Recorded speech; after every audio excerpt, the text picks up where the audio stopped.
After a few hours of flying, we finally landed in Fukuoka. First time naming lahat dito, and everything just felt new.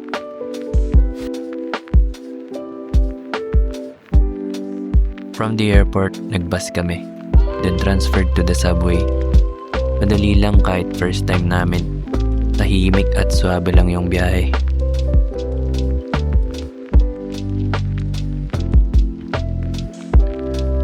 We walked a few blocks to reach our hotel, dropped our bags, nagpahinga ng konti, then went out para mag-dinner.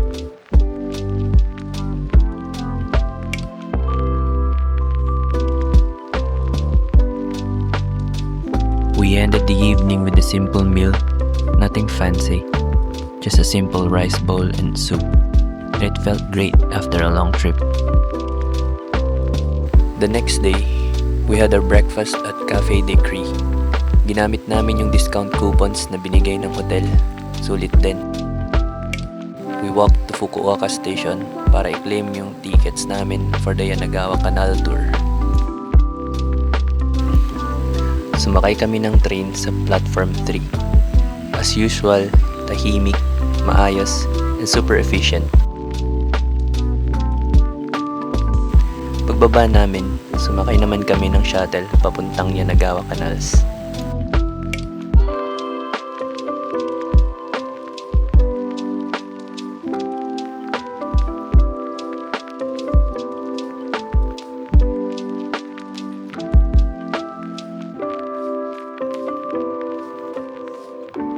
The tour was relaxing. Medyo mainit, pero buti na lang may nararentahang salakot.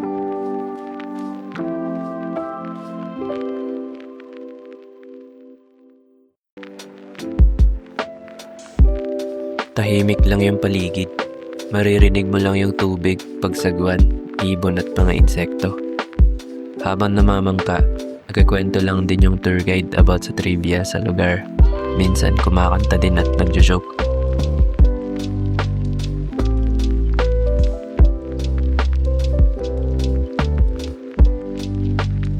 Chill lang yung vibe, feeling mo na sa ibang mundo ka. After the tour, bumalik kami sa Nishitetsu Yanagawa Station at nag-lunch muna. Then we headed to the Zaifuten Mango Shrine. We took the train at naglakad lang ng konti.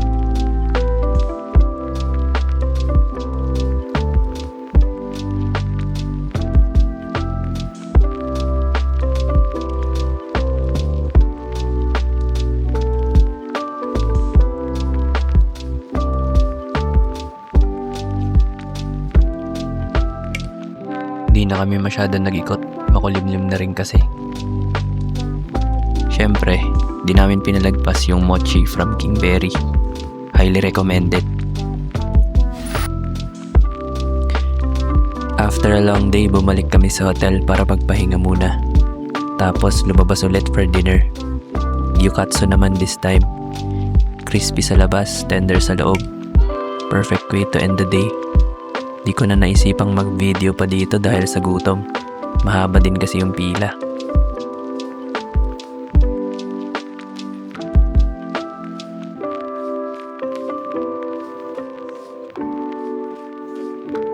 Day 3. Call time namin 8:30. Di naman nasunod. Usual morning routine, prepare, then breakfast. Sumakay lang kami sa subway papuntang Ohori Park.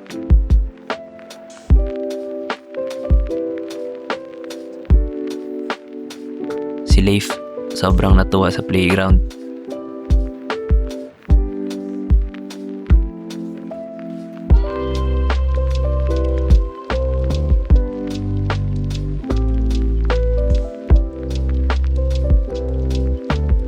Lalo na sa mga isda sa kanal.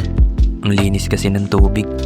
Medyo nakakatuwa kasi sa atin hindi ka makakakita ng ganun.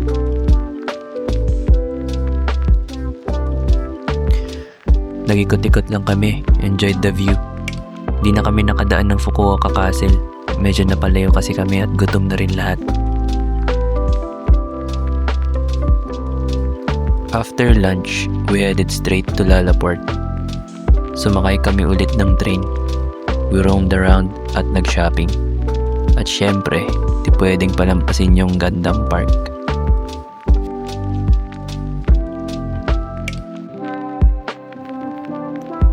Day 4. We joined a day trip tour to Beppu kasi yung mga pupuntahan namin medyo malalayo at yung iba hindi rin accessible via public transport. Good option siya para hindi na ma-hassle.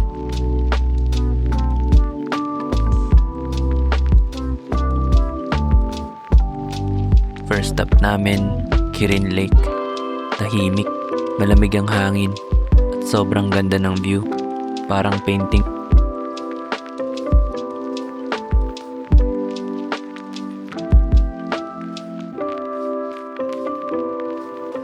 Next, we went to Yunotsubo Street. Tried some snacks at nag-stroll lang. Madaming shops, perfect for quick food trips at pasalubong. Then, we headed to Yufuin Floral Village, or what most people call the Ghibli Village. Cute yung mga shops, feeling ko naiisikay ako.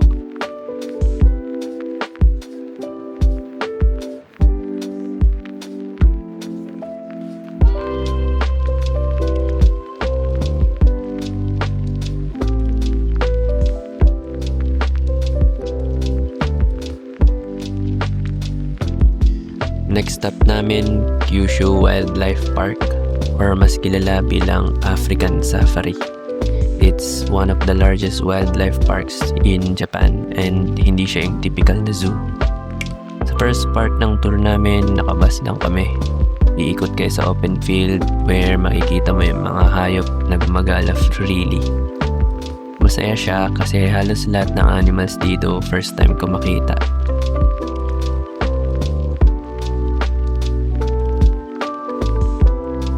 Second part ng tour, bumaba na kami ng bus. Dito naman, yung mga smaller animals, mga pwedeng i-pet like miniature horses, capybara, at guinea pigs.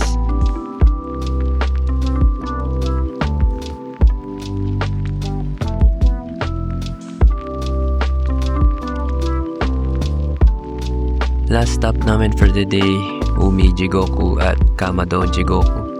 Dito mo makikita yung mga natural hot springs na literal na kumukulo.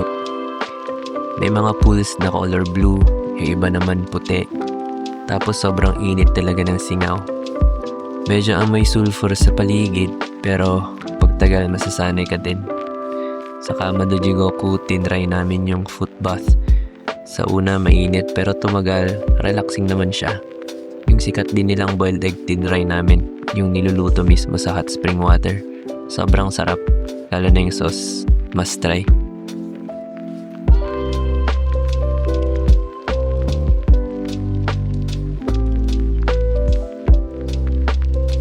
Last day na namin sa Japan and we still have few more places to go.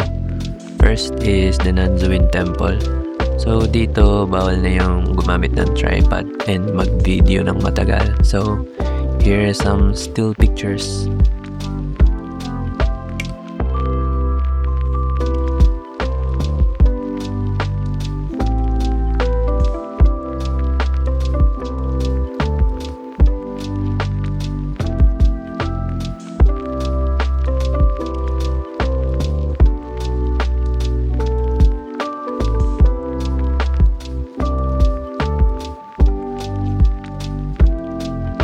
Next stop, Kushida Shrine. Isa sa mga oldest and most famous shrines dito sa Fukuoka.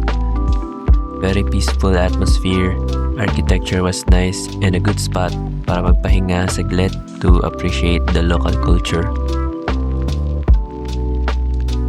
And finally, our last stop, Fukuoka Tower. One of the most iconic landmarks dito sa city, and mataas siya in person. We went in broad daylight, so kitang-kita yung ganda ng city view from the ocean all the way to the mountains. Malinaw yung view at sobrang relaxing lang tumingin sa baba. Perfect way to end our trip. Simple, peaceful, and memorable.